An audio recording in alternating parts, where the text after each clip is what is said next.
तो पिता श्री केशवाचार्य जी और उनकी माता जी श्री कांतिमती जी, जिनके यहाँ पर शेषावतार भाष्यकार श्री रामानुज स्वामी जी महाराज का प्रादुर्भाव हुआ।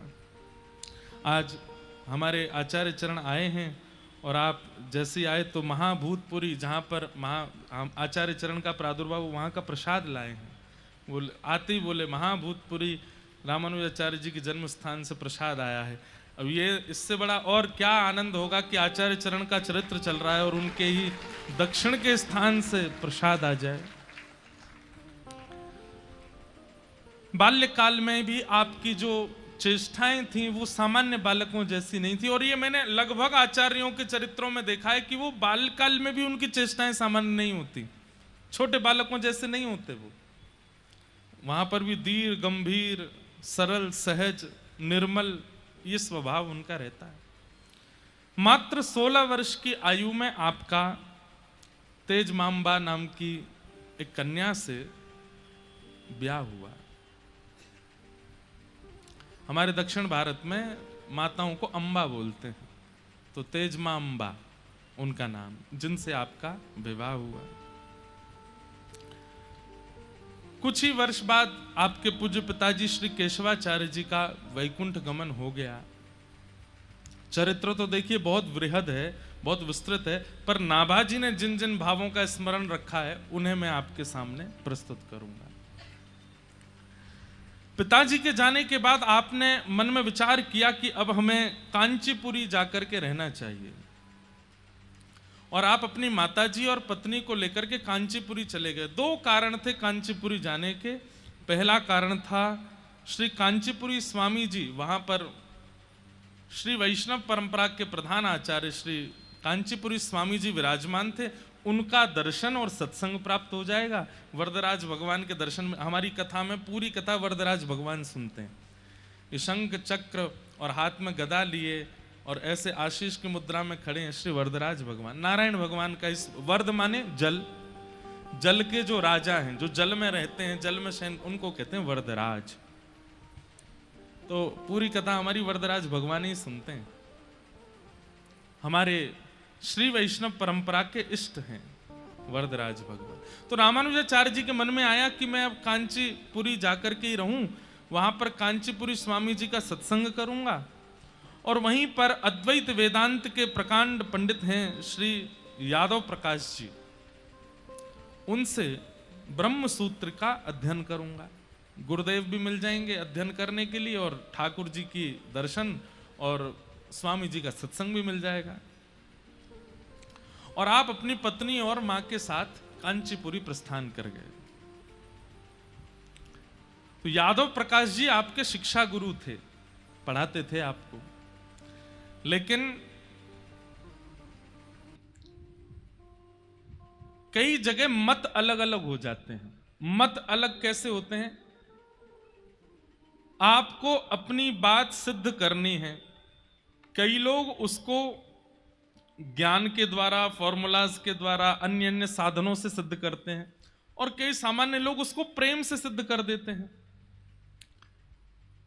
तो आपके जो गुरु जिनसे आप अध्ययन कर रहे थे रामानुजाचार्य जी, वो यादव प्रकाश जी, वो किसी भी बात को सिद्ध करते थे तो उसमें अद्वैतवाद देखते थे।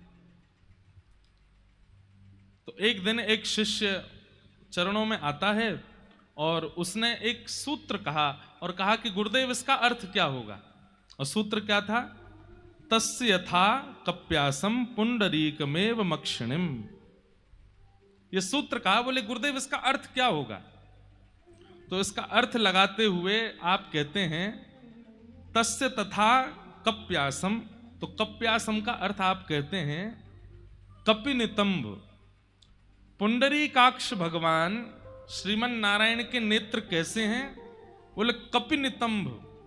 कपि कहते हैं बंदर को, और नितंब कहते हैं उसके पीछे के हिस्से को। तो आपने अर्थ क्या किया? बोले पुंडरीकाक्ष भगवान के नेत्र कैसे हैं? बोले कपिनितंब जैसे हैं। ये सुनकर के रामानुजाचार्य जी को बड़ी पीड़ा हुई। हैं तो गुरुदेव, लेकिन गुरुदेव भी हरि अवज्ञा कैसे कर सकते हैं? परम सौंदर्य भगवान, जिनके लिए भीष्म पितामह कहते हैं त्रिभुवन कमनम तमाल वर्णम रविकर गौर वराम वरम दधाने, जिनकी रूप माधुरी पर सब न्योछावर जाते हैं, और गुरुदेव उनके नेत्रों की उपमा दे रहे हैं कि कपिनितंब। तो रामानुजाचार्य जी को पीड़ा तो हुई, लेकिन संकोच कर रहे थे, अब गुरु जी हैं, इनसे क्या कहूं मैं। लेकिन एक दिन उदास बैठे थे तो गुरुदेव ने पूछा, क्या बात है रामानुजाचार्य जी, आप बड़े उदास बैठे हैं। बोले, गुरुदेव क्षमा करें, मैं सह नहीं पा, मैं इतना प्रेम करता हूं ठाकुर जी से कि उनके रूप की ऐसी विचित्र उपमा आपके मुख से सुन के मुझे बहुत पीड़ा हुई। बोले, क्या? बोले, आपने कहा कपिनितंब। ये कप्यासम का अर्थ आपने कपिनितंब ठीक नहीं किया गुरुदेव। यादव प्रकाश जी, अच्छा, 4 दिन का पढ़ा लिखा हमसे ज्यादा विद्वान बनता है। कप्यासम का अर्थ तुम करके बताओ। तो रामानुजाचार्य जी बोले, गुरुदेव पहले तो क्षमा प्रार्थी हूं, आपके सन्मुख कुछ कहने का धृष्टता कर रहा हूं, लेकिन हमारी संस्कृत भाषा में एक सौंदर्य है कि अगर कोई संस्कृतज्ञ है तो वो एक शब्द के अनेक अर्थ कर सकता है। गुरुदेव, यदि कप्यासम शब्द कहीं और के लिए प्रयोग किया जाता तो वहां आप इस अर्थ को करते तो ठीक, लेकिन जब पहले ही कह दिया गया है कि पुंडरीकाक्ष भगवान, तो यहां पर आपको अपनी व्याकरण की कई सूत्रों को लगा करके उत्तर इसका अर्थ अलग करना चाहिए था। बोले, तो तुम करके दिखाओ कप्यासम का अर्थ क्या होगा। तो श्री रामानुजाचार्य जी बोले, कम जलम पिबती कपि, जो जल का पान करता है, कम यानी कि जलम, और उसका जो पान करता है, बोले कौन? सूर्य। बोले, सूर्य सदा जल को अपनी ओर अपने ताप से खींचता रहता है, वो जल उड़ उड़ करके सूर्य की ओर जाता रहता है। ऐसे सूर्य जब प्रकाशमान होते हैं तो जिस लालिमा से पूरी पृथ्वी को आच्छादित कर देते हैं, और उन सूर्य के प्रकाशित होते ही जैसे सरोवर में बंधा हुआ कमल खिलने लग जाता है, ऐसे सूर्य की लालिमा जैसे नेत्र जन के हैं। ठाकुर जी जैसे ही अपने नेत्र धीरे धीरे धीरे धीरे खोलना प्रारंभ करते हैं, सामने विराजमान जितने भी भक्त रूपी कमल हैं वो खिलते चले जाते हैं। गुरुदेव, कप्यासम का अर्थ ये लगाना चाहिए। ये अर्थ सुनते ही जितने वहां बालक थे आपकी तरह उन्होंने भी ताली बजाई, वाह वाह वाह, ये अर्थ आया है। तो आपके गुरुदेव जो सामने बैठे थे, यादव प्रकाश जी को बहुत गुस्सा आया, और आपने मन में विचार किया कि ये बालक हो ना हो, कुछ दिनों में हमारा पत्ता साफ कर देगा, और ये सब बालक इसी के चेला बन जाएंगे। जैसे फैन फॉलोइंग हो जाती है आजकल, धनवानी से भी दुखी नहीं है लोग, आजकल रूपवान से भी दुखी नहीं है लोग, आजकल उससे ज्यादा दुखी जिसके फॉलोअर्स ज्यादा है। दुख का कारण ही यही हो गया है। महाराज, संबंध नहीं टूट रहे हैं आजकल, अनफॉलो होते हैं लोग। संबंध नहीं टूट रहे आजकल। बाबा, अब आप लोग तो सब बड़े आनंद में, आपको कोई फॉलो अनफॉलो करे ही ना है। बहुत विचित्र जमाना आता जा रहा है, यही कलिकाल में हम प्रवेश कर रहे हैं। आगामी समय में यह नहीं देखा जाएगा कि हाँ भाई, जिस लड़का से हमारी छोरी का ब्याह हो रहा है उस पर संपत्ति कितनी, पढ़ा लिखा कितना, उसके देखो सोशल मीडिया अकाउंट कितने और फॉलो कितने लोग करते हैं। ब्लू टिक लगा कि नहीं लगा। हमने तो आज तक मना ही, मैंने कि करना ही नहीं है। अपने बस प्रेम से कथा सत्संग भाव देते रहो, आनंद, लोगों को सरलता विनम्रता सिखाते रहो, इससे ज्यादा कुछ नहीं देना है। आज मेरे पैर में चोट लगी, डॉक्टर ने बैंडेज बांध दिया, उसको भी फोटो खींच के डाल देते हैं लोग। कैसा विचित्र समय आ गया है। तो आज से लगभग 1000 वर्ष पहले श्री यादव प्रकाश जी को रामानुजाचार्य जी से इस बात से बैर हो गया क्योंकि वो सिद्धांतिक बातें कर देते हैं और कहीं ना कहीं ऐसा अर्थ लगाते हैं क्योंकि चित्त में प्रेम है, ठाकुर जी के प्रति प्रेम है, इसलिए वो सिद्धांतिक बात भी, वैदिक बातों को भी प्रेम के साथ में प्रस्तुत कर देते हैं, वो सबको भा जाती है। ये बात तो सत्य है बंधुओं, चाहे कितनी भी विद्वत्ता झाड़ लो, चाहे कितने भी क्या कहते हैं अपना वैभव दिखा लो, चाहे कितना भी ऐश्वर्य दिखा लो, लेकिन व्यक्ति के चित्त को सुख तो सामने वाले का प्रेम ही दे सकता है। जिसके चित्त में प्रेम नहीं है, चाहे कितनी भी चीजें हो उसके पास में, आपको आकर्षण कर सकता है व्यक्ति अन्य भावों से, लेकिन आपको शांति तो वही प्रदान करेगा जिसके चित्त में प्रेम होगा। रामानुजाचार्य जी के चित्त में प्रेम है। ठाकुर जी के ऐसे रूप माधुरी का वर्णन कर देते हैं। यादव प्रकाश जी को रामानुजाचार्य जी से थोड़ी चिढ़ होने लगी। 2-3 बात और भी कुछ ऐसी हुई जिसके कारण यादव प्रकाश जी बहुत चिढ़ गए और उन्होंने षड्यंत्र रचा। सब बच्चों को लेकर के काशी जा रहे थे दर्शन करने के लिए। रामानुजाचार्य, अब बच्चे मतलब 16 वर्ष की आयु में ब्याह हो गया था, लेकिन 17-18 तक भी बच्चे ही रहते हैं। सब लोग जा रहे थे, सब विद्यार्थियों को लेकर के, तो यादव प्रकाश जी ने बीच में ही मन बना लिया कि बीच में घने जंगल पड़ेंगे और वहीं कहीं घने जंगलों में कई बालक मुंह लगे होते हैं ना गुरुजनों के, तो वो सब गुरुदेव के साथ मिल गए। बोले क्या करना गुरुजी? बोले कि ये जो है ना, ये तुम लोगों की विद्या का हनन कर देगा, ऐसा कर देगा, और हम लोगों का एक ही काम है। बोले क्या? बोले बीच जंगल में कैसे भी करके या तो किसी पशु के द्वारा या कोई विष दे करके इसको मरवाना है। एक बालक बोला गुरुजी पाप लगेगा, मारने का पाप भी तो लगेगा। अरे तो 2 दिन बाद हम लोग काशी पहुंच जाएंगे, गंगा जी में जाके प्रायश्चित कर लेंगे, प्रायश्चित हो जाएगा, सारे पाप धुल जाएंगे गंगा जी में। तो बच्चे मान गए गुरुजी की बात और जैसे ही निकले हैं राह पर, रामानुजाचार्य जी तो केवल प्रतीक्षा कर रहे हैं कि कब वह दिन आवे कि श्री रंगनाथ जी मुझे स्वीकार करेंगे। इनका एक मुसेरा भाई जिसका नाम था गोविंद, श्री रामानुजाचार्य जी की मौसी का बेटा, वो भी साथ में ही पढ़ते थे विद्यालय में। तो रास्ते में चलते चलते जब घने जंगल विंध्याचल पहुंचे उत्तर भारत में, तो घने जंगल में जब पहाड़ भी हैं, जंगल भी हैं, नदियां भी हैं और जहां पता नहीं चल रहा है, ऐसे स्थान को देख करके श्री यादव प्रकाश जी ने सब बच्चों को इशारा करना शुरू किया। बोले यही सही जगह है। तो बच्चों में काना फूसी होने लगी। तो गोविंद वहीं खड़ा खड़ा सुन रहा था। क्या? तो सब कह रहे थे, बोले वहां आगे चल करके वहां से धक्का दे देंगे या वहां विष खिला देंगे, या और आगे जाएंगे तो वहां शेर भी हैं, वहां पे इसको बांध देंगे, ऐसा कर देंगे सब। तो बोले किसके लिए चर्चा हो रही? बोले रामानुज के लिए। गोविंद ने जैसे ये बात सुनी, एकांत में रामानुजाचार्य जी को ले गए और ले जाकर के बोले तुम अभी यहां से भाग जाओ, ये घना जंगल है, अभी समय है आपके पास, आप अभी यहां से निकल जाओ, ये सब लोग षड्यंत्र रचा रहे हैं आपको मारने का।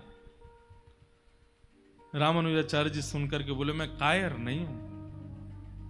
यदि मेरे जीवन में हरि ने कुछ दिन लिखे हैं तो उन दिनों को कोई चाह करके भी मुझसे नहीं छीन पाएगा, और यदि मेरे जीवन के दिन कल ही विश्राम होने हैं तो मैं यहां से भाग भी जाऊंगा तो बीच में मेरा अंत कहीं हो जाएगा। मुझे भयभीत क्यों होना है इस बात से? बंधुओं, वैष्णव का एक ये लक्षण याद रखिएगा, वो मृत्यु से भी भयभीत नहीं होता, वो किसी भी चीज से भयभीत नहीं होता। कल को आपके सामने कोई परिस्थिति आ गई तो परिस्थिति को संसारी व्यक्ति कैसे देखता है? अरे राम राम राम, अब क्या होगा, अब क्या होगा। पर वैष्णव कैसे देखता है? ये मेरा प्रारब्ध है, ये मेरे किसी कर्म का फल है, ये तो मुझे भोगना ही पड़ेगा। ठाकुर जी अगर आप चाहते हैं कि मैं इसको भोगूं तो आप भुगवाइएगा, लेकिन आप चाहते हैं कि ये केवल कुछ दिन की पीड़ा है फिर चली जाएगी तो इसको दूर कर दीजिएगा। वो विचलित नहीं होता। कई लोग बहुत विचलित परेशान होते हैं, हम भी होते थे पहले, पर कथा करते करते हम आपसे सत्य बता रहे हैं, ठाकुर जी ने कृपा करके बहुत चीजों में परिवर्तन कर दिया, अब विचलनता नहीं होती। रामानुजाचार्य जी बोले मैं कायर नहीं हूं, मैं ऐसे भागूंगा नहीं। अगर मृत्यु मेरी कल लिखी है तो कल इन लोगों के हाथों हो जाएगी, और कल लिखी है तो भाग करके भी हो जाएगी। तब गोविंद उनके मौसी का बेटा वो समझाने लगा, लेकिन अगर पता चल जाए कि यहां सावधानी ना बरती गई तो मृत्यु हो सकती है, तो सावधान तो होना चाहिए ना। और रही बात,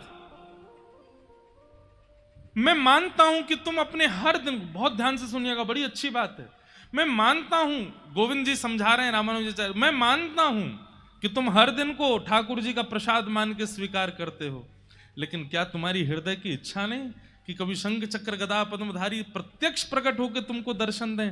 और जब तक वो दर्शन ना हो जाए, तुम्हारी जिम्मेवारी बनती है कि अपने प्राणों की रक्षा करो। कितनी अच्छी बात। मतलब किसी को बुखार चढ़ा तो वो इसलिए भयभीत नहीं है कि अब बुखार आ गया मुझे, वो इसलिए भयभीत है अभी राधारमण जी दिखे नहीं है मुझे, अभी मुझे साक्षात्कार उनका हुआ नहीं, मैं पीड़ा में क्यों आ गया, ये रोग मुझको क्यों लग गया। हे नाथ, ये रोग भले ही मेरे प्राण ले ले, लेकिन प्राण निकलने से पूर्व आपका साक्षात्कार तो हो जाए, मैं जिसके लिए पृथ्वी पर आया हूं। कितनी सुंदर बात।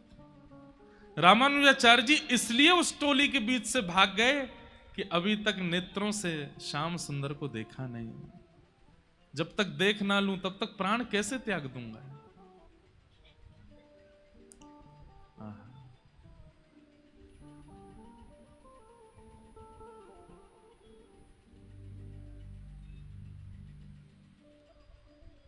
मीराबाई का एक बहुत सुंदर पद है,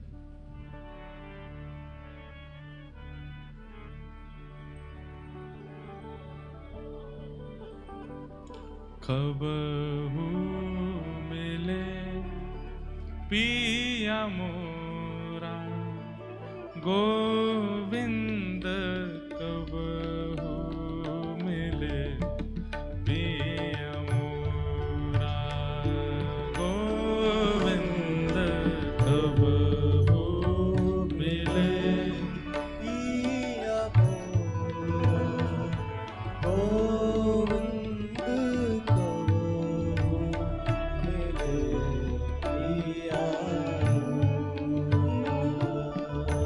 ये प्रार्थना तो लगभग हमारे सब भक्तों ने की है। मीराबाई के सन्मुख भी जब विष आ गया, मीराबाई के परिवार के लोग भी जब विपरीत हो गए, तब भी मीराबाई कहती हैं ठाकुर जी से, चाहे जितना यतन दे दीजिए, चाहे जितनी पीड़ा दे दीजिए, चाहे जितना लोगों को, परिवारी जनों को विपरीत कर दीजिए, पर नाथ मेरे हृदय से दूर मत होना, बस मेरे नेत्रों से दूर मत होना। कभी ऐसा दिन ना निकले कि मैं आपको देखूं ना, कभी ऐसा दिन ना निकले मैं आपको भजूं ना, कभी ऐसा दिन ना निकले मैं आपको याद करूं ना। भोजन के बिना रह सकती हूं मैं, परिवार के बिना रह सकती हूं, किसी के सपोर्ट के बिना, किसी के आश्रय के बिना रह सकती हूं मैं, लेकिन आपके बिना नहीं रह सकती। कबहू मिले पिया मोरा गोविंद, कबहू मिले पिया मोरा गोविंद, गाइए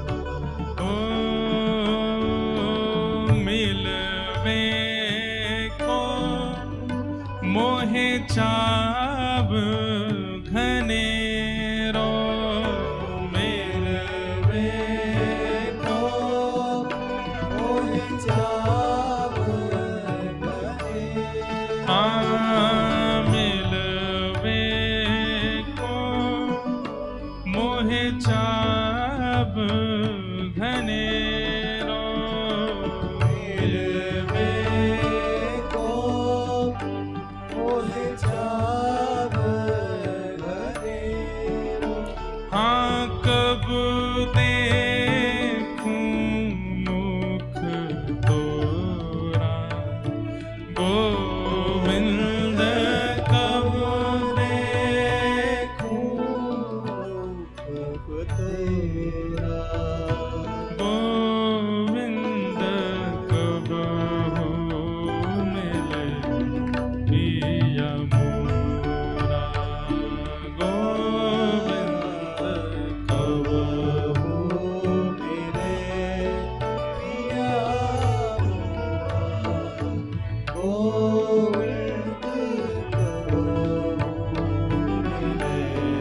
बहुत सुंदर पद है मीराबाई का। हाँ, व्याकुल प्राण धरे नहीं धीरज, व्याकुल प्राण धरे नहीं धीरज, व्याकुल प्राण धरे नहीं धीरज, व्याकुल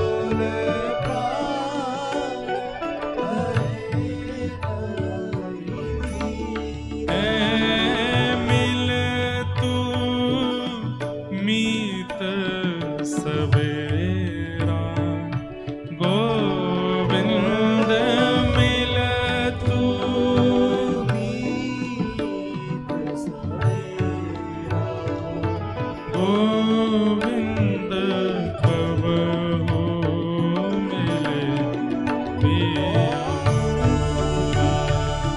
गोविंद कब हो मिले पिया मोरा, गोविंद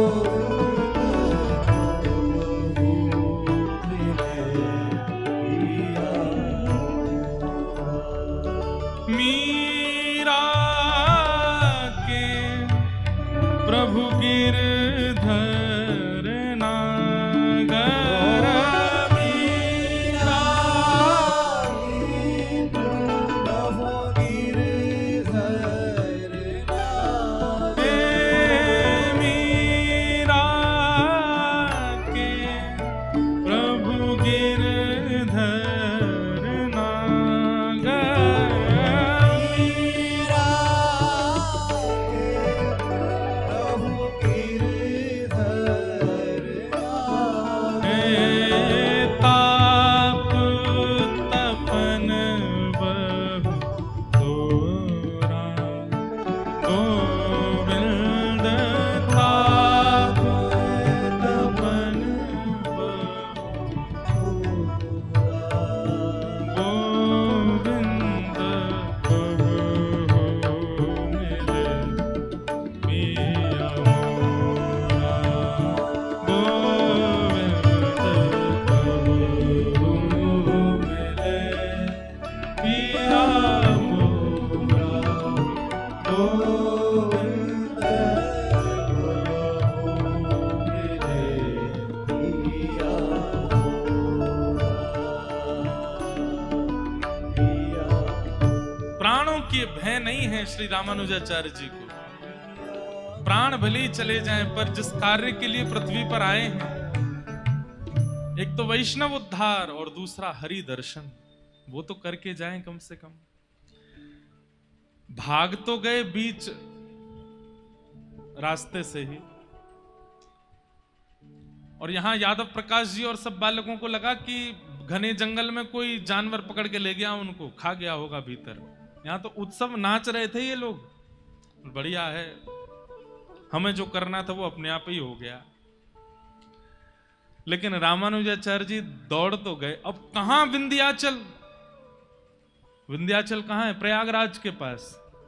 और कहां कांचीपुरी। और इतना लंबा रास्ता, आपको उसमें भी रोड नहीं है, जंगल के रास्ते।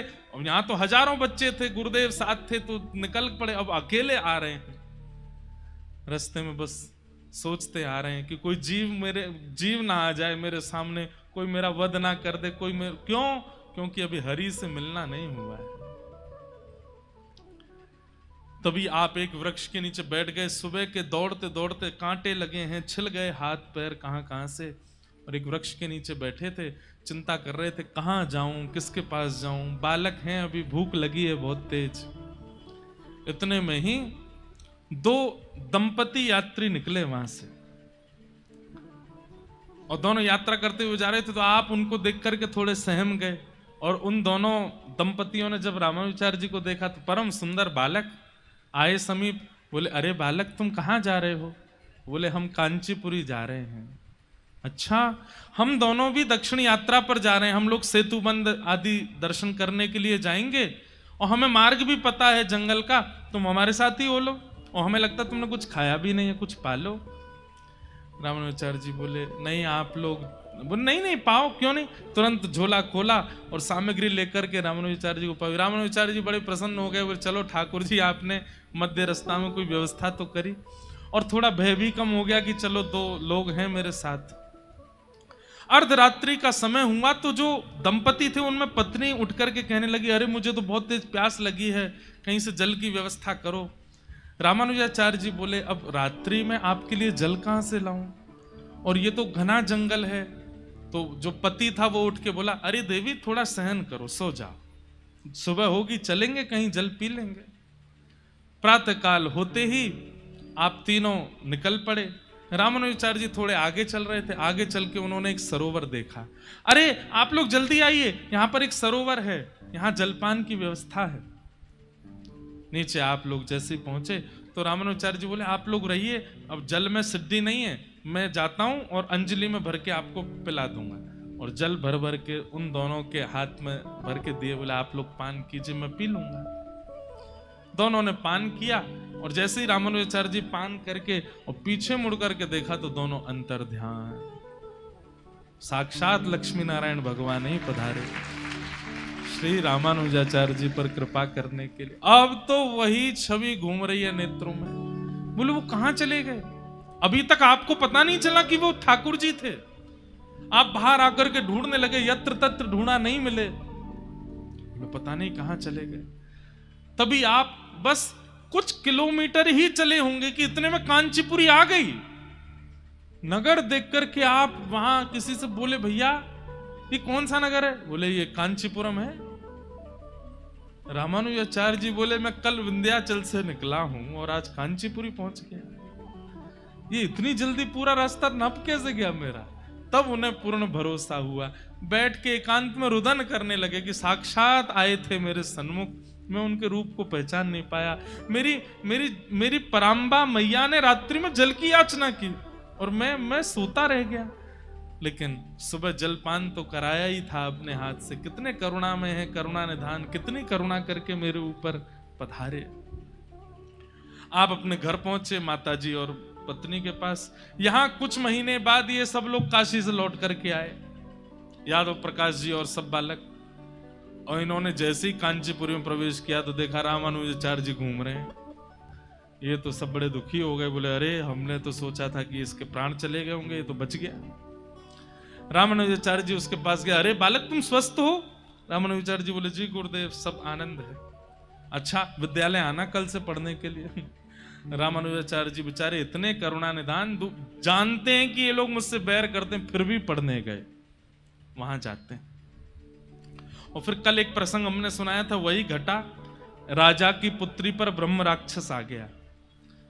बड़े बड़े तांत्रिकों को बुलाया गया, लेकिन कोई भी समाधान नहीं कर पाया। तब यादव प्रकाश जी गए और उनके प्रवेश करते ही वो ब्रह्म राक्षस हंसने लगा। बोले तू क्या मुझे हटाएगा, तुझ पर तो और भी बड़ा कलंक पाप लगा हुआ है। क्यों? बोले अपने ही गुरु से, अपने ही शिष्य से द्रोह करते हो। अरे भाई शिष्य गुरु से द्रोह करे ये तो सुना गया, पर गुरु शिष्य से द्रोह नरक में भी स्थान नहीं मिलेगा। मुझे निवृत्त करने का एक ही उपाय है, इनके शिष्य रामानुजाचार्य जी को बुलाओ, उनके चरण दल इस लाली को पिलाओ, सिर पर छीटा दो, उससे चला जाओ। विष्णु पादोतकम पित्वा पुनर्जन्म न विद्यते। ठाकुर जी का चरणामृत लेने से पुनर्जन्म नहीं होता, लेकिन हरि जनों का चरणामृत लेने से इसी जन्म में हरि दर्शन हो जाता है। चित्त के विकार जितने हैं वो सब नष्ट होते चले जाते हैं। इसलिए जबरदस्ती पाम पकड़ के मत ले लेना चरणामृत। शिष्यों को देखिए, शिष्यत्व सीखना पड़ेगा। आचार्य को पता भी ना चले और आप उनका कैंकर्य कर लो। कैंकर्य मतलब सेवा। आचार्य चरण निकल पड़े हैं और आप जैसे वो जिस राह से निकले वहां की रजी उठा करके धर ली, अपने पास सेवा में ले ली है। आचार्य को पता भी ना चले। जैसे एक प्रेमी होता है ना, अब ऐसे उदाहरणों से समझाना पड़ता है क्योंकि जल्दी समझते हो ना आप लोग। प्रेमी होता है, वो अपनी प्रेयसी को पता नहीं लगने देता कि वो उसको प्रेम करता है। लेकिन उसको सब पता होता है कि ये कहाँ से जाएगी, कहाँ बैठेगी, कहाँ करने वाली है, इसको क्या पसंद है क्या नहीं पसंद, उसको पता नहीं चलने देता है, दूर से ही अपना प्रेम निभाता है। और वो तब तक ही स्वच्छ रहता है जब तक वो दूर दूर है। जैसे ही दोनों का मिलन या सामीप्य वर्तन होता है तो फिर प्रेम उतना प्रिय नहीं रहता। ऐसे ही शिष्य को होना चाहिए, गुरु को पता ना चले। हाँ, शरणागति ले ली, शरणागति के बाद में अब आप आग्रह नहीं कर सकते। ठीक है, कुछ भावों के तो आग्रह होते हैं, पर कुछ भावों में जहां लग रहा हो कि थोड़ा संकोच है चित्त में, वहां आप कर दीजिए, उनको पता भी ना चले। पर शिष्य कैसे होते हैं आजकल, वो तो बढ़ चढ़ के, गुरुजी देखिए हमने ये किया, हमने ये किया, हम इतना करते हैं, हम ये करते हैं। ऐसा प्रस्तुत जब आप गुरु के सन्मुख करने लगते हैं ना, तो गुरु की दृष्टि में आपके प्रति फिर भाव आता है कि भाई इतना प्रचार तुम मेरे सामने कर रहे हो, दुनिया के आगे तो कितना ही करते होंगे। गुरु को पता ना चले और आप सेवा कर दो। कितने, अब मुझे तो इतनी वाणियां याद आ जाती हैं श्री हरिदास परंपरा के हमारे श्री भगवत रसिक देव जी, अपने गौरीलाल कुंज के जो आचार्य चरण हुए, जिनके कथा सुनाते हैं, कौन से आचार्य थे, श्री रसिक बिहारी जी, बिहारिन देव जी, उनका चरित्र आता है। कैसी गुरु ने उनकी परीक्षा ली, अद्भुत चरित्र हैं। तो रामानुजाचार्य जी का चरणों तक जब प्रदान किया गया तब वो मुक्त हुए। ये देख करके यादव प्रकाश जी को और गुस्सा आ गया और उन्होंने रामानुजाचार्य जी से कहा, सुनो तुम कल से विद्यालय मत आना, अब हम तुमको पढ़ाना ही नहीं है। रामानुजाचार्य जी बोले, जो आज्ञा, नहीं आऊंगा। आपने आज्ञा दी थी तो मैं आया, अब आप मना कर रहे हैं तो नहीं आऊंगा। तब रामानुजाचार्य जी मन में विचार करने लगे, मैं कांचीपुरी आया किस लिए था। दो कारणों से आया था। एक तो कांचीपुरी स्वामी जी से मुझे उनका सत्संग करना था, दूसरा मुझे इनसे पढ़ना था।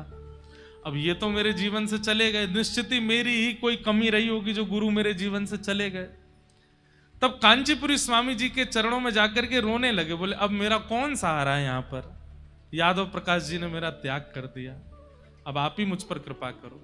तब कांचीपुरी स्वामी जी ने आपको हृदय से लगाया, बोले अरे जब नाथ साक्षात रंगनाथ बैठे हो तो फिर कोई अनाथ कैसे हो सकता है।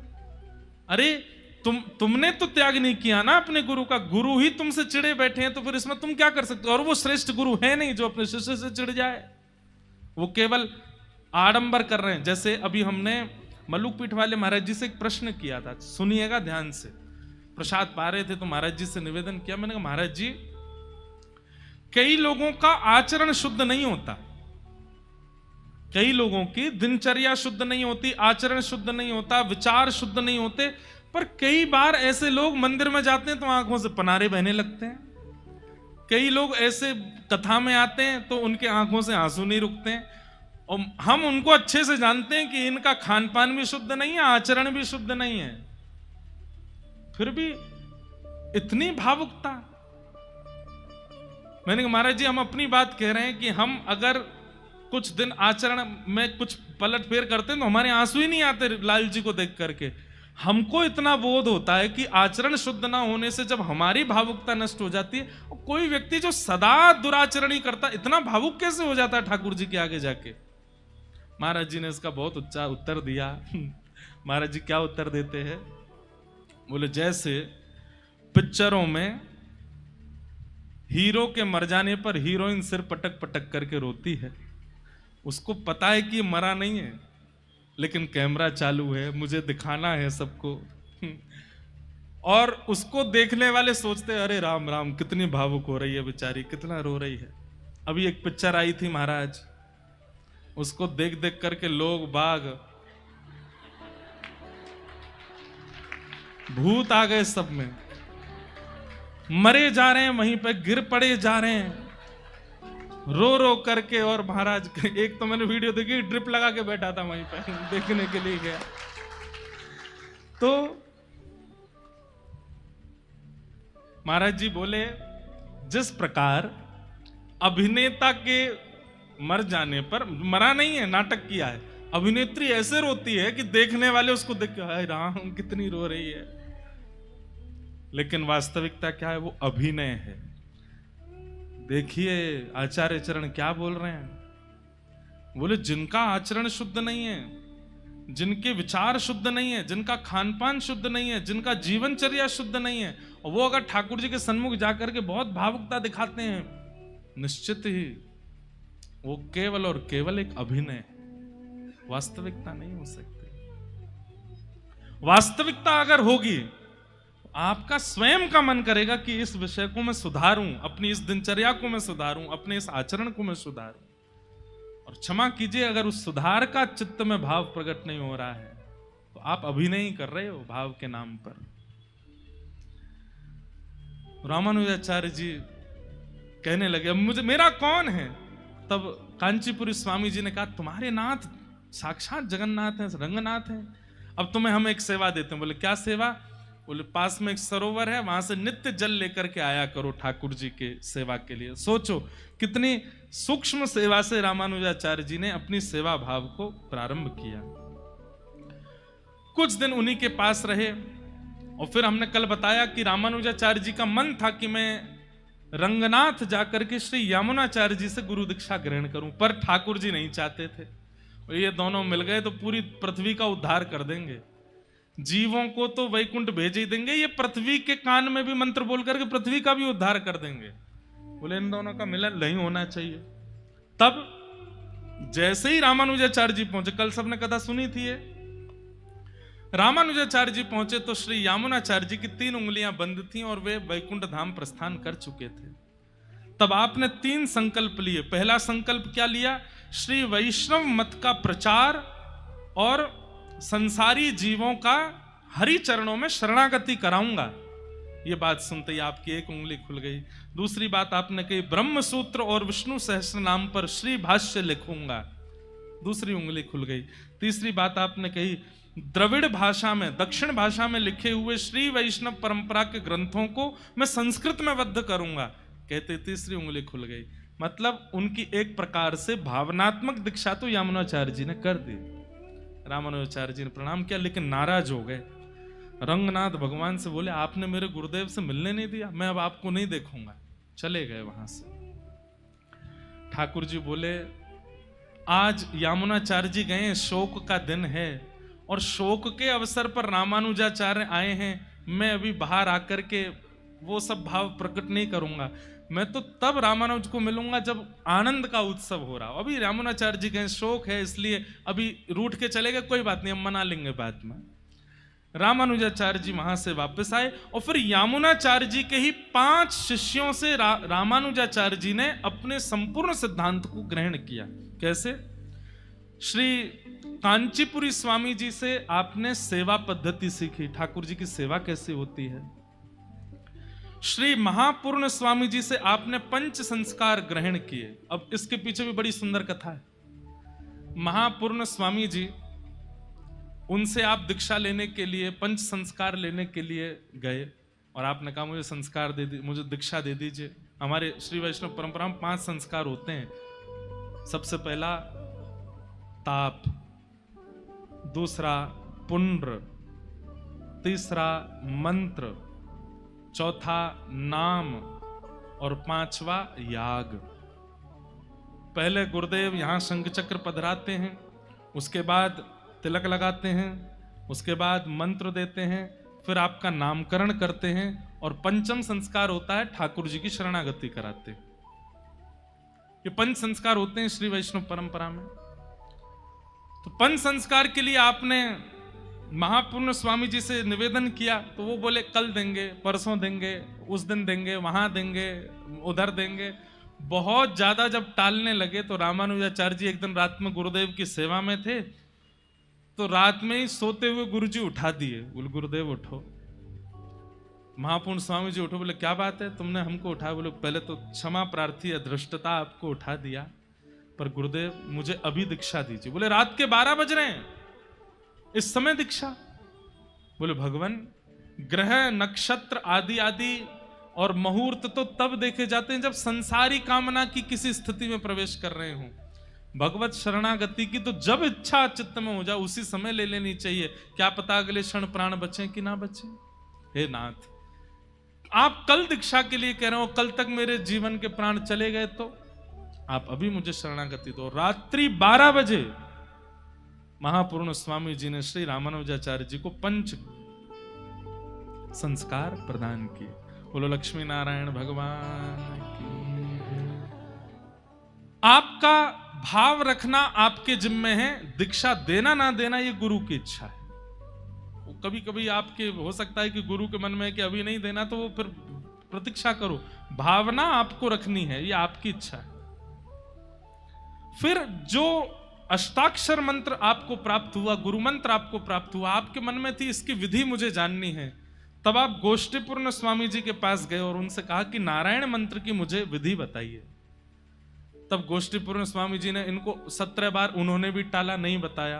तब अंत में आपने कहा कि गुरुदेव बता दीजिए। तब 18वीं बार उन्होंने जब नारायण मंत्र का आपको भाव बताया और उसके बाद जैसे ही आपने गुरु मंत्र का जप किया, अष्टाक्षर मंत्र जपते ही आपको सुंदर कपूर की सुगंधी आने लगी, सुंदर केसर की सुगंधी आने लगी, चंदन की सुगंधी आने लगी, दिव्य प्रकाश आपके मुखमंडल पर आने लगा। तभी आपने नेत्र खोल करके देखा तो शंख चक्र गदा पद्मधारी साक्षात श्रीमन नारायण भगवान सन्मुख प्रकट हो गए। आहा, 2 भुज ऐसे हैं, शंख चक्र लिए हैं, नीचे एक भुजा में गदा रखी है और एक भुजा से ठाकुर जी आशीष दे रहे हैं। कमल नेत्र हैं ठाकुर जी के, मधुर मुस्कान है, सुंदर मुकुट धारण किया हुआ है, अद्भुत माला गले में धारण कर रखी है। चरणार विंदों को देख करके तो मानो जैसे ऐसा लगता है कि कमल हैं और हम भौरे बन करके लिपट जाएं इनसे। इतने सुंदर श्याम सुंदर। दर्शन करके रामानुजाचार्य जी के नेत्र सजल हो गए। आश्चर्य की बात सुनिए, आश्चर्य ही आश्चर्य है आचार्य जी के जीवन चरित्र में। मैं आप होते तो क्या करते, ठाकुर जी से लिपट जाते, ठाकुर जी के चरण पकड़ लेते। पर रामानुजाचार्य जी ने क्या किया, तुरंत अपने आंसू पहुंचे और ठाकुर जी से कहा यहीं खड़े रहिएगा, मैं अभी आता हूं। और दौड़ करके गए और मंदिर के शिखर पर खड़े होकर के और अपने मुख पर हाथ रख के जो गुरु मंत्र गुरु जी ने दिया था, जिसको गोपनीय रखने की आज्ञा दी थी, जोर जोर से उसको चिल्ला करके बोलने लगे। गोपुर हुए आरूढ़ उच्च स्वर मंत्र उच्चारो। क्यों? आपके गुरुदेव जब सुने तो दौड़ करके आए और आकर के, हे रामानुज क्या कर रहे हो, मैंने मना किया था कि गुरु मंत्र किसी को बताना नहीं होता है और तुम आकाश में चढ़ करके सबके मध्य बोल रहे हो, नरक जाना पड़ेगा। रामानुजाचार्य जी नीचे आए, पहले तो गुरुदेव को प्रणाम किया और कहे, गुरुदेव जिस मंत्र की विधि जानते ही, शंख चक्र ग्रहण करते ही और एक बार हाथ में माला लेकर के जप करते ही साक्षात नारायण के दर्शन हो गए मुझको, उस मंत्र को मैं गोपनीय नहीं रख सकता। उसको तो मैं सब में बांट दूंगा ताकि सबको ठाकुर जी का साक्षात्कार हो जाए, सबके सामने ठाकुर जी प्रकट हो जाए। मैं उसको गोपनीय नहीं रखूंगा। गुरुदेव बोले नरक जाना पड़ेगा। बोले अगर 1 करोड़ लोग ठाकुर जी का दर्शन करें और एक को नरक जाना पड़े तो मुझे स्वीकार, पर मैं सबको दर्शन कराऊंगा। ऐसे श्री रामानुज स्वामी जी महाराज, कितनी कृपा करी है उन्होंने। लेकिन हमारे एक आचार्य चरण बता रहे कि जब रामानुज स्वामी जी महाराज ने यह मंत्र उच्चारण किया, केवल 72 लोगों ने उसको सुना और सुन करके आप दौड़े दौड़े चले आए। जैसे ठाकुर जी ने वंशी बजाई थी वृंदावन में, असंख्य गोपियों में से केवल उन्हीं को सुनाई दी जिनके चित्त में प्रेम था। वे सब दौड़ करके आई और फिर रामानुजाचार्य जी ने विधिवत एकांत में ले जाकर के उन 72 लोगों को संपूर्ण श्री वैष्णव परंपरा का भाव बताया और वहां से श्री रामानुज परंपरा वृहद रूप में प्रारंभ होती चली गई। आपका यश कीर्ति 10 दिशाओं में ऐसे फैलने लगी महाराज, क्योंकि आप जिसके भी कानों में मंत्र बोलते थे, जिसको भी शरणागति प्रदान करते थे, उसी को ही ठाकुर जी का साक्षात्कार होने लग जाता था। ऐसे श्री रामानुज स्वामी जी का भाव आया। अब एक प्रसंग आता है कि आपकी जो पत्नी थी, उनका तंजा मांबा उनका आपने त्याग किया। क्यों त्याग किया? उसके पीछे कारण था। जैसी निष्ठा वैष्णव चरणों में होनी चाहिए, जैसी निष्ठा गुरु चरणों में होनी चाहिए, वैसी निष्ठा उनकी थी नहीं। और उसका सबसे पहला उदाहरण कांचीपुरम स्वामी जी, जिनके सत्संग को रामानुजाचार्य जी सुनते थे, उनको आपने एक दिन अपने घर प्रसादी पर बुलाया कि गुरुदेव आएंगे, प्रसादी पाके जाएंगे तो उच्छिष्ट मिलेगा, मैं सेवन करूंगा। कांचीपुरम स्वामी जी को आज घर आना था। आपने अपनी पत्नी से कहा सुंदर प्रसाद तैयार करो, आज गुरुदेव आएंगे। पत्नी ने प्रसाद बनाया। आप बोले कि बस मैं लेने जाता हूं महाराज जी को, तब तक तुम व्यवस्था रखना। अब ये निकले महाराज जी को लेने किसी मार्ग से, यहाँ कांचीपुरम स्वामी जल्दी जल्दी आए और घर पर आकर के बोले, अरे बिटिया सुनो, वरदराज भगवान की सेवा में मुझे जल्दी जाना है, इसलिए मैं जल्दी आ गया हूं, तुम जल्दी मुझे प्रसाद पवा दो। उन्होंने प्रसाद पाया। प्रसाद पाने के बाद जो उच्छिष्ट बचा, उसके प्रति भावना ना रख करके आपने उस उच्छिष्ट को बाहर खड़ा, कोई राह चलता व्यक्ति था, उसको कहा इधर आइए, थोड़ा भोजन बचा है, लो खा लो, और उसको दे दिया। और इतना ही नहीं, स्वयं स्नान करके दोबारा रसोई बनाने लगे। रामानुजाचार्य जी लौट करके आए, आकर के देखा, अरे देवी ये चौका कैसे लगा है, और तुम अभी रसोई तो बना चुकी थी। वो बोले कांचीपुरम स्वामी जी तो पा करके चले गए। पाके चले गए? प्रसाद कहाँ है उनका? जो तिनका प्रसाद, उच्छिष्ट प्रसाद, वो कहाँ है? बोले वो तो मैंने राह चलते एक था, उसको मैंने कहा अब उच्छिष्ट है, इसको घर में क्या रखना, उसको बांट दिया, चौका लगा के स्नान भी कर लिया। रामानुजाचार्य जी बोले तुम आचार्य चरणों के उच्छिष्ट की महिमा नहीं जानते? जानती तो हूं, पर पता नहीं मेरे मन से भाव नहीं आता। रामानुजाचार्य जी के नेत्र बंद हो गए। सह रहे हैं, कोई बात नहीं। उस समय रात्रि भर रामानुजाचार्य जी सोए नहीं। पूरे विश्व का कल्याण करने के लिए हम आए हैं, लेकिन जो संग रहती है इसी का ही नहीं कर पा रहे। जिनसे मंत्र उपदेश लिया, ऐसे महापूर्ण स्वामी जी, उनकी पत्नी और रामानुजाचार्य जी की पत्नी दोनों जल भरने के लिए जा रही थी, और जल भर के दोनों लौट रही थी, तो महापूर्ण स्वामी जी की पत्नी के घड़े से थोड़ा जल छिटक गया। और रामानुजाचार्य की जी जो पत्नी थी वो बहुत आचार विचार बहुत ज्यादा पालन करती थी उनका, ये शुद्ध है, ये अशुद्ध है, ये ऐसा वैसा। तो जैसे ही जल गिरा तो उन्होंने बहुत सुना दिया, संभल के नहीं चला जाता है, आपने जल गिर दिया, ये कर दिया, वो कर दिया, आ दिया, इतना सुनाया कि उनकी जो पत्नी थी महापूर्ण स्वामी जी की, वो इतनी व्यथित हो गई। घर जाकर के उसने महापूर्ण स्वामी जी से कहा कि आप तो कहते हैं कि रामानुज आपको गुरु तुल्य मानते हैं, और उनकी पत्नी हमारा अपमान करती है।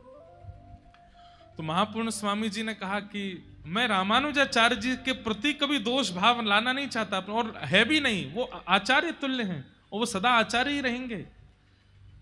पर अब हमें लगता है कि अब हमें कांचीपुरी छोड़ के जाना चाहिए। बहुत दिन हो गए यहाँ रहते रहते, अब रंग श्रीरंगम चलते हैं, वहां रहेंगे। और बिना किसी को बताए अर्धरात्रि में महापूर्ण स्वामी जी पत्नी सहित चले गए। रामानुजाचार्य जी दूसरे दिन दर्शन करने के लिए गए तो उनको पता चला कि आपकी पत्नी के कुछ ऐसे व्यवहार के कारण महापूर्ण स्वामी जी और उनकी पत्नी श्रीरंगम चले गए हमेशा के लिए। दूसरा कारण, रामानुजाचार्य जी बोले ये उचित नहीं है। ठीक है, आचार विचार आचरण देखना चाहिए, पर यह भी तो विचार करना चाहिए आप हैं किसके सामने, वो व्यक्ति का स्थिति कैसी है।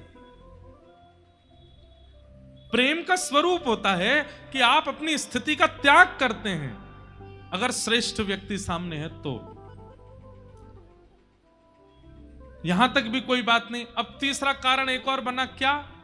एक बार एक बहुत दीनहीन सा ब्राह्मण कांचीपुरी में था, वो कभी कभी लोगों के यहां जाके भिक्षा मांगता था, और आज वो संभवतः रामानुजाचार्य जी के यहां ही आया। रामानुजाचार्य जी वहां थे नहीं, पत्नी से मांगा मुझे कुछ भिक्षा दे दो, तो कहा कि कहीं और से मांगो, यहां नहीं मिलेगी।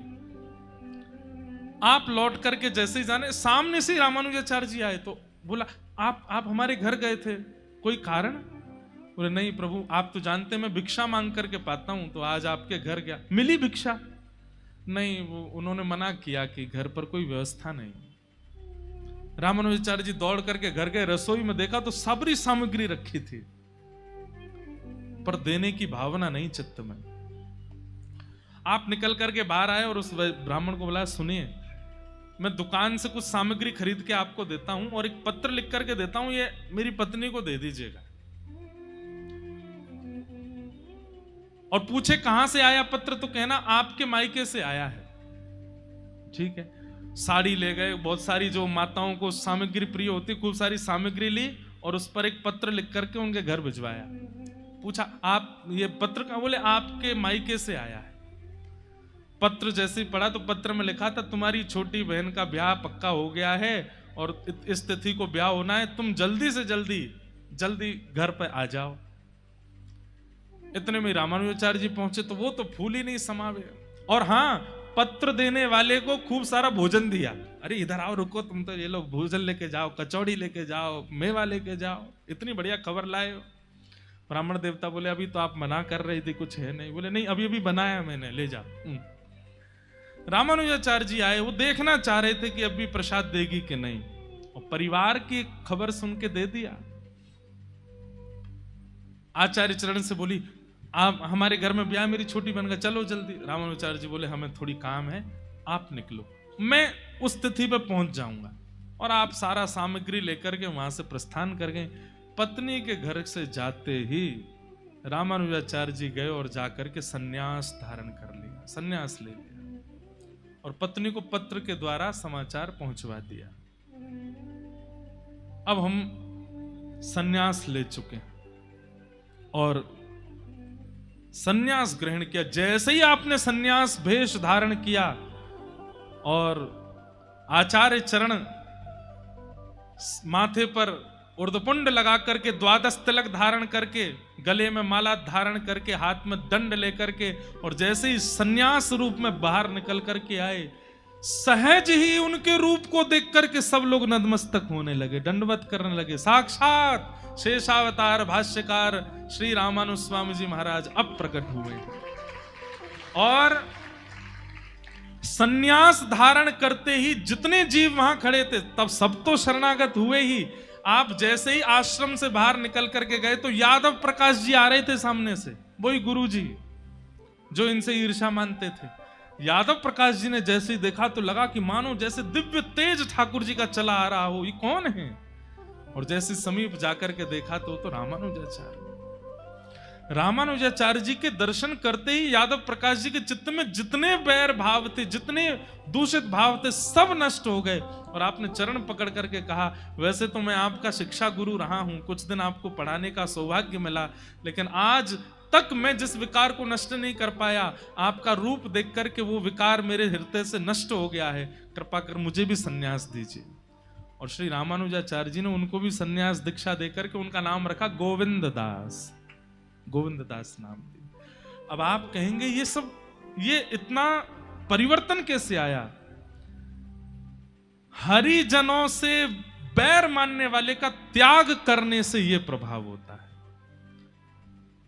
श्रीमद् भागवत जी में तो स्पष्ट कह दिया है, उस पत्नी को, उस बच्चे को, उस मां को, उस पिता को, उन सबका त्याग करो जो हरि मिलन में बाधा बनते हो।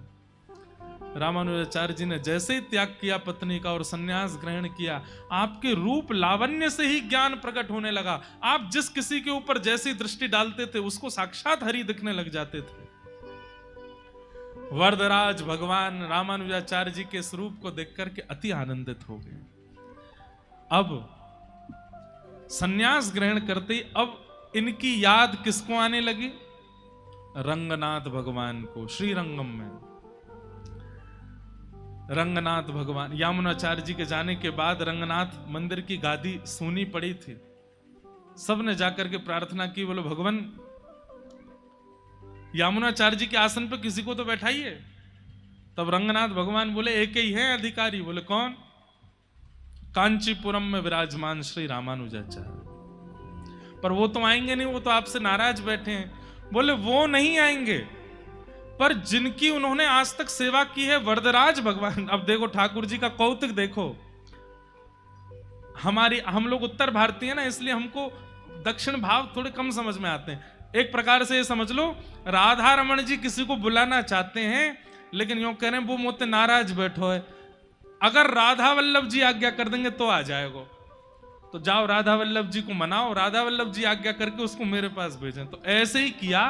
रंगनाथ भगवान कह रहे हैं, वो जिनकी सेवा करते हैं वरदराज नारायण भगवान, अगर वो आज्ञा कर देंगे रामानुजाचार्य जी को कि तुम जाओ और जाकर के रंगनाथ में गद्दी संभालो, तो उनको आना पड़ेगा। तो बोले वो कैसे होगा? बोले वरदराज भगवान को संगीत बहुत प्रिय है, और श्री वरदराज भगवान के सामने आप लोग यामुनाचार्य जी के पुत्र, जो कि संगीत के विशारद हैं, संगीत में बहुत अच्छे हो चुके हैं, उनका नाम था श्री वररंग जी, यामुनाचार्य जी के पुत्र, इनको भेजो। और ये जाकर के श्री वरदराज भगवान के सामने सुंदर स्वर लहरियों में जब गाएंगे, तो वरदराज भगवान इनसे कहेंगे वरदान मांगो, हम तुमसे बहुत प्रसन्न है। तो ये वरदान में रामानुजाचार्य जी को ले आएंगे। ठाकुर जी योजना बना रहे हैं, ठाकुर जी ही देने वाले हैं। कैसी विचित्रता है ठाकुर जी की लीला। वररंग जी से कहा कि आप जाइए और कांचीपुरम में श्री वरदराज भगवान से रामानुजाचार्य जी को लेकर के आइए। वररंग जी जब आए तो रामानुजाचार्य जी ने उनका सत्कार किया, यामुनाचार्य जी के पुत्र हैं, आइए पधारिए। कैसे आए? बोले वरदराज भगवान के सामने राग सेवा करनी है। और आप उनके सामने बैठ कर के राग सेवा करने लगे, गाने लगे भाव। अब भाव तो उन्होंने कुछ तमिल में गाया होगा, लेकिन हम पद गा देते हैं। कोदार जग माही ऐसो, कोदार जग माही ऐसो, कोदार जग माही ऐसो, कोदार। सब लोग गाओ।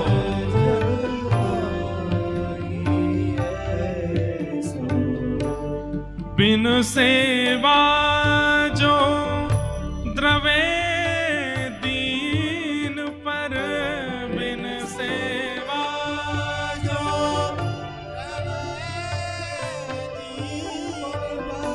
बिन सेवा जो द्रवे दीन पर, बिन सेवा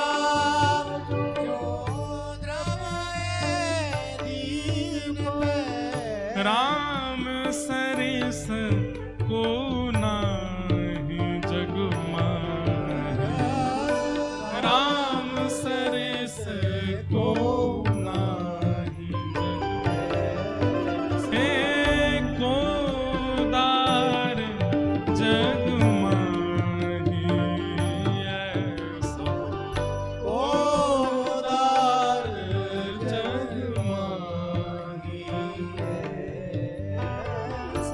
तुलसीदास सब भांति सकल सुख, तुलसीदास सब भांति सकल सुख, तुलसीदास सब भांति सकल सुख, तुलसीदास सब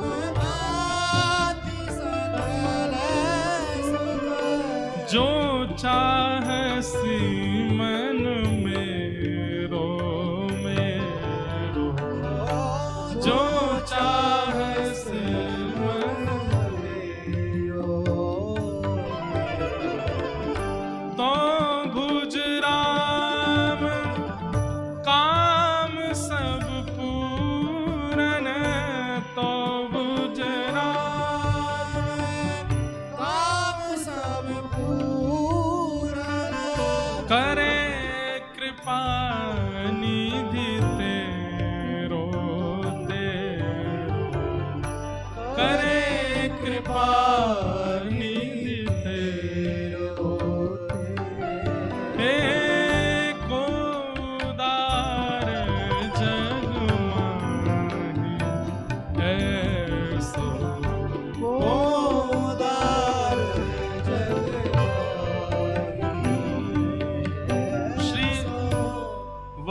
जी ने ऐसा गायन किया,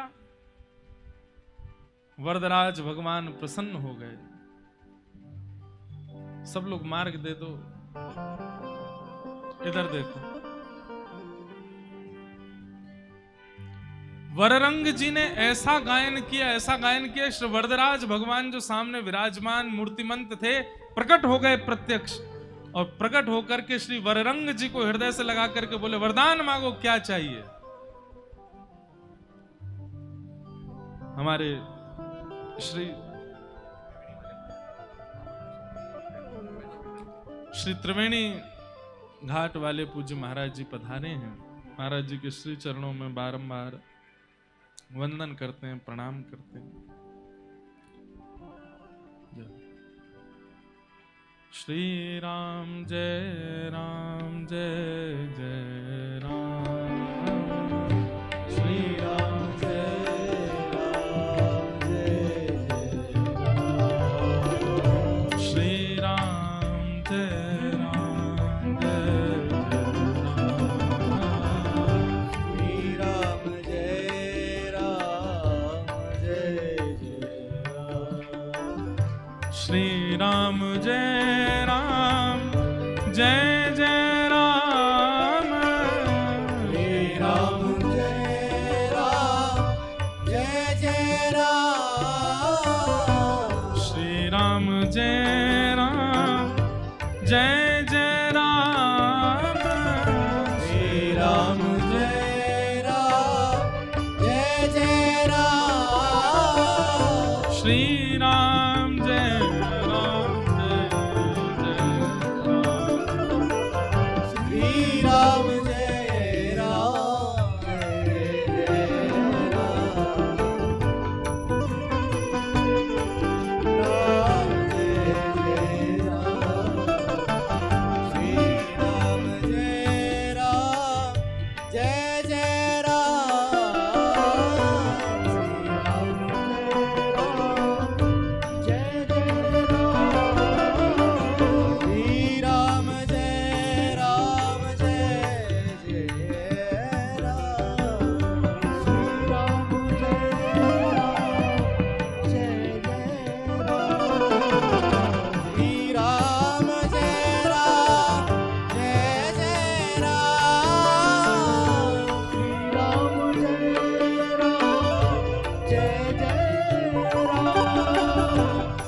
राजा रामचंद्र भगवान की।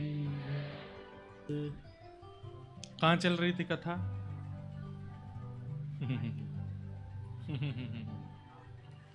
कितने बढ़िया श्रोता हो आप लोग।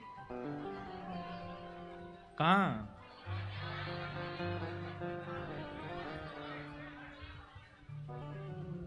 श्री वररंग जी वरदराज भगवान के सामने पद गा रहे हैं, और जैसे ही पद गाया तो श्री ठाकुर जी प्रकट हो गए। प्रकट होकर के इतने आनंदित हो गए, श्री वररंग जी को कहा, आप यामुनाचार्य जी के पुत्र हैं, क्या सुंदर कंठ है, आपने कितना सुंदर गाया, वरदान मांगिए, क्या चाहिए। श्री वररंग जी ने अपनी झोली फैला करके कहा कि आचार्य चरण श्री रामानुजाचार्य जी को हमें दे दीजिए, हम श्री रंगनाथ ले जाना चाहते हैं आपको। तो श्री वरदराज भगवान थोड़े तो भावुक हो गए। तो वररंग जी बोले, मैं आपकी लीला नहीं समझ पाता ठाकुर जी, आप ही वहां बैठे हो, आप ही यहां बैठे हो, आप भावुक क्यों हो रहे हो? ये वहां जाके आपकी सेवा करेंगे। बोले, हम हैं एक ही रूप है हमारा, पर यहां आचार्य चरण हमको विराजमान करते हैं तो उनके भाव से हम सुख लेना प्रारंभ कर देते हैं। लेकिन आपने मांगा है तो हम कहेंगे। और आपने रामानुजाचार्य जी से कहा कि हे श्री रामानुज, आप अब रंगनाथ पधारो, अब श्रीरंगम जाकर के वहां विराजमान होइए और श्री रंगनाथ मेरे स्वरूप का कैंकर्य कीजिए। तब आचार्य चरण बोले, देखिए हैं तो हम उनसे नाराज, पर आप आज्ञा कर रहे हैं तो हम जरूर जाएंगे। और श्री रामानुजाचार्य जी महाराज अब श्रीरंगम के लिए प्रस्थान किए। असंख्य वैष्णवों की टोली साथ में चल रही है, सब नाच रहे हैं, गा रहे हैं, आनंद कर रहे हैं। और तो और कौन आनंद करे? साक्षात रंगनाथ भगवान आनंद कर रहे हैं। यहां ठाकुर जी श्री रंगनाथ भगवान अपने आचार्यों को कह रहे हैं, जैसे घर में कोई आते हैं तो घर का एक व्यक्ति, वो उसका काम ही यही है, वो करते कुछ नहीं है, बस बताते रहेंगे, यहाँ पे फूल लगा दो, यहाँ पे सोफा लगा दो। सो ठाकुर जी क्या करते हैं, पूरे दिन श्री रंगनाथ भगवान जिन जिनको उनका अनुभव होता, सबको नहीं होता उनका अनुभव, जिन जिनको ठाकुर जी अपना अनुभव कराते हैं उनसे जाके कहते हैं, सुनो तुमने चौक पुराया कि नहीं? अरे रामानुजाचार्य जी आ रहे हैं, चौक जाकर के सुंदर सजा दो। कोई पुष्प माली से कहते हैं, अरे तुम वहां वाटिका में जाना, वहां बड़े अच्छे अच्छे पुष्प हैं, वो पुष्प लेकर के आना। पुष्प माली बोला, वो वाटिका का आदमी बहुत क्रोधी है, अपने पुष्प लेने नहीं देता। ठाकुर जी बोले, चिंता नहीं करो, हम उसकी मति बदल देंगे, रामानुजाचार्य जी आ रहे हैं, सुंदर सुगंधी वाले पुष्प लेकर के आओ। हलवाइयों से जाकर के श्री ठाकुर जी स्वयं व्यवस्था देख रहे हैं, क्यों? रामानुजाचार्य जी पधार रहे हैं। भैया ठाकुर जी के लिए तो सुना होगा कि ठाकुर जी घर आ रहे हैं तो घर की व्यवस्था विदुर जी कर रहे हैं, विदुरानी कर रही हैं, सब कर रहे हैं। पर आज श्री रंगनाथ भगवान स्वयं पूरी नगरी को सजवा रहे हैं, क्यों? मेरे रामानुज आ रहे हैं, मेरे अति प्रिय आचार्य आ रहे हैं। चौक पुराओ माती रंगाओ, आज मेरे पिया घर।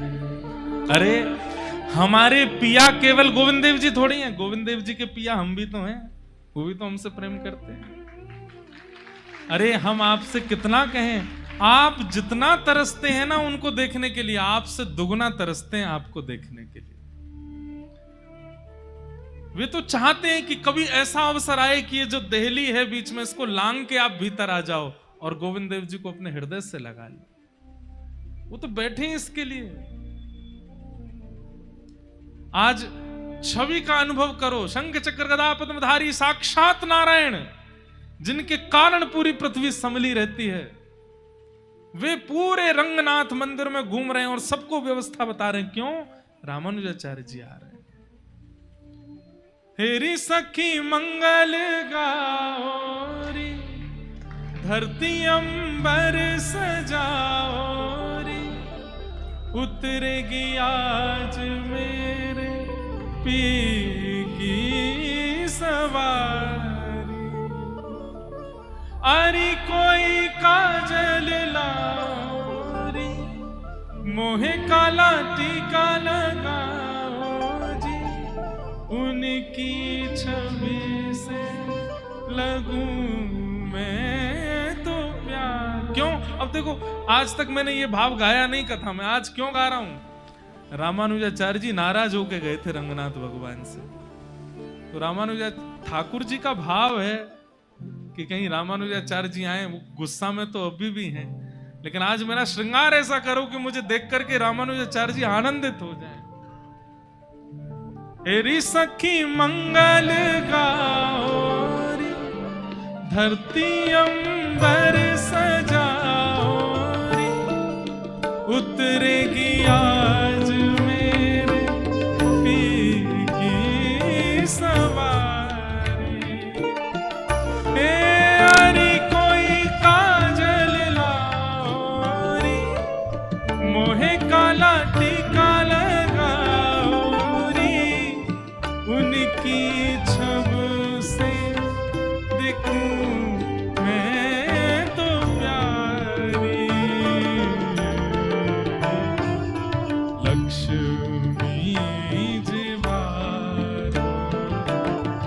नजर उतारो आज मेरे पिया घर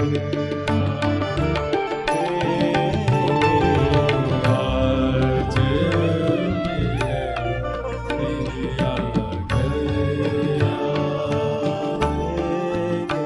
घर चौक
श्रीमन नारायण भगवान रंगनाथ भगवान पूरी व्यवस्थाओं में लगे हैं।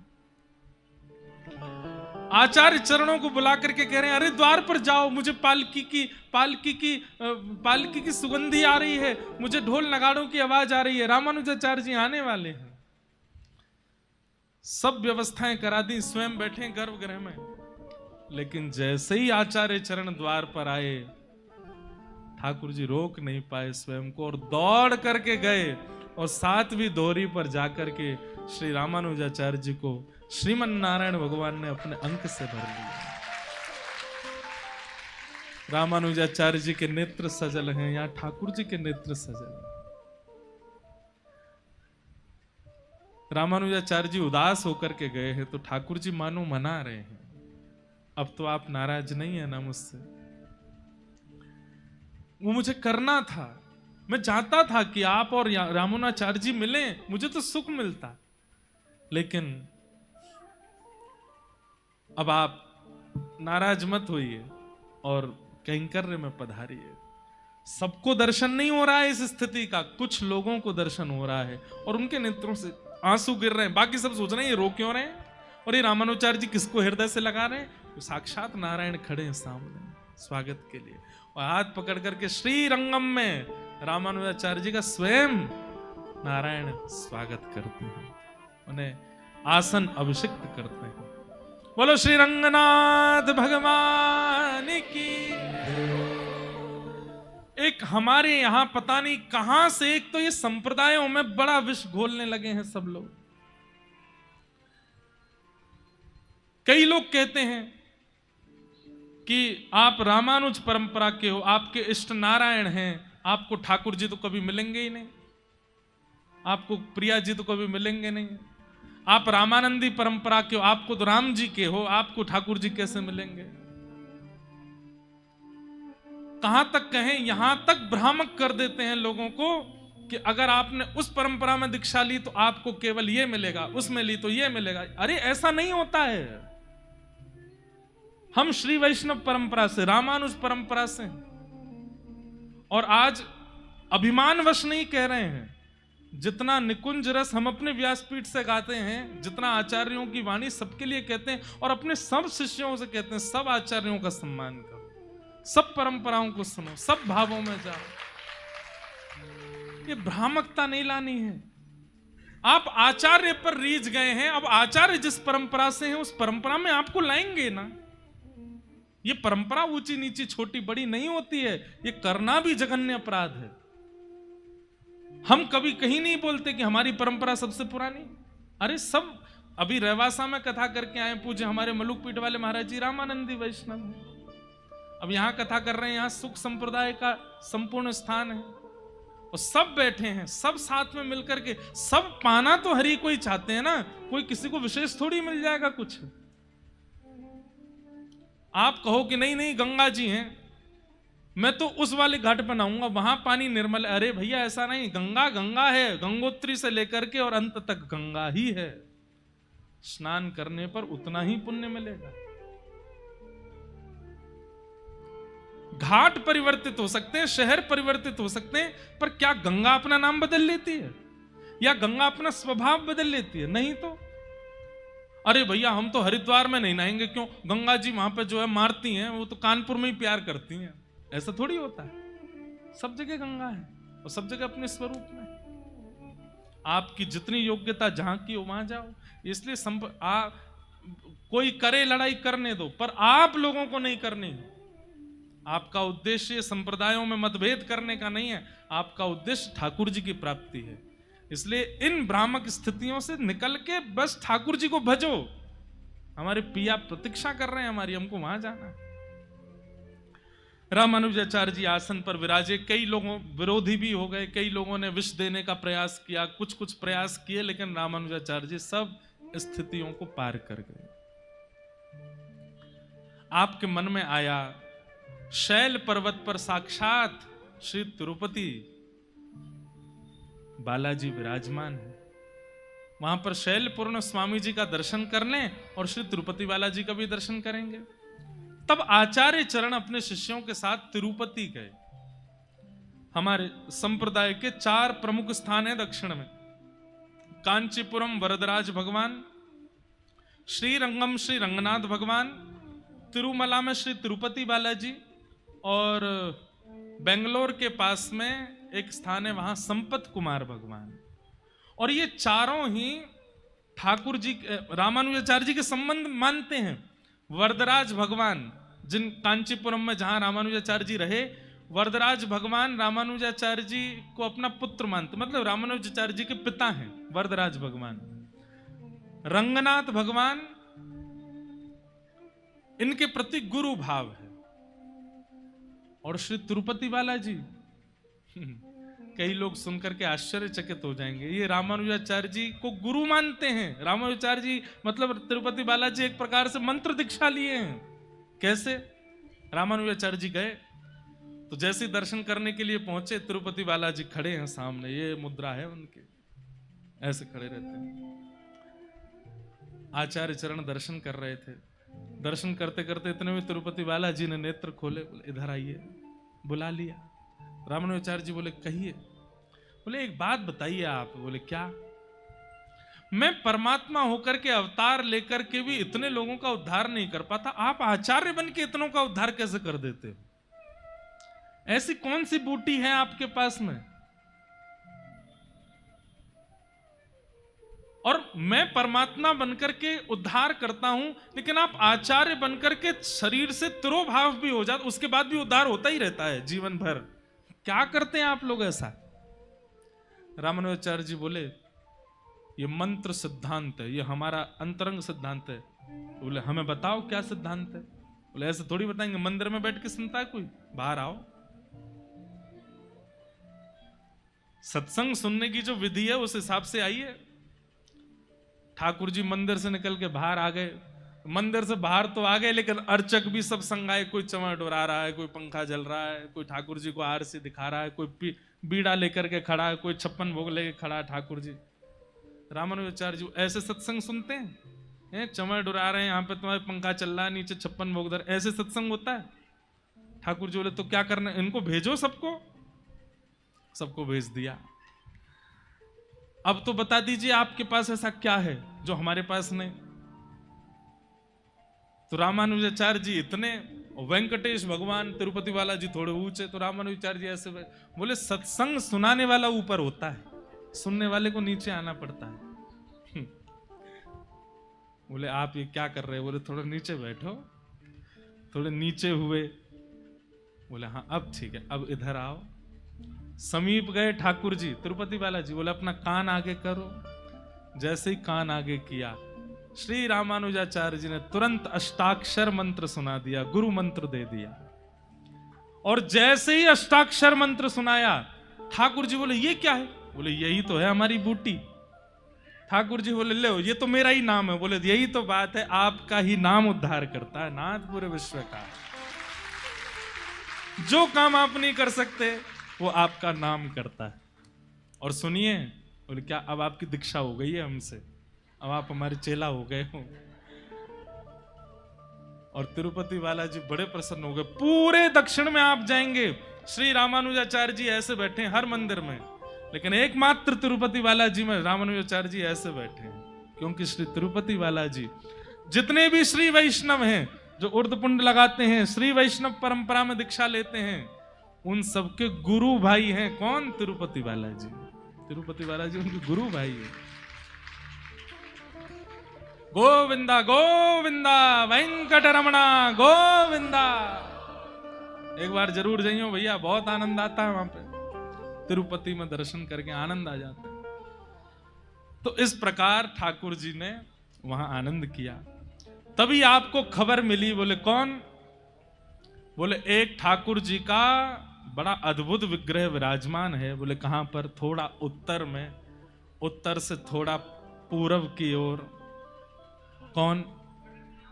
जगन्नाथ। हमारे पीछे गाओ, जगन्नाथ चक्का नैन लीला चलवारे, तू न संभाले तो हमें कौन संभाले, ए तू न संभाले तो हमें